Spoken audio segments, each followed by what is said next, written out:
Learn how to auto-translate any YouTube video with this quick tutorial. Did you know that you can watch videos in any language, even if you don't understand it? Simply turn on auto-translate. First, click on the settings icon on the bottom right of the video player. Then, select Subtitles (CC) and choose Auto Translate.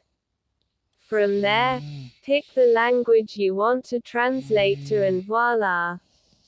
Auto Translate uses Google's translation service, so the translations may not be perfect, but it's still a helpful tool for non-native speakers. Try it out on your favorite videos and don't forget to subscribe for more tech tips.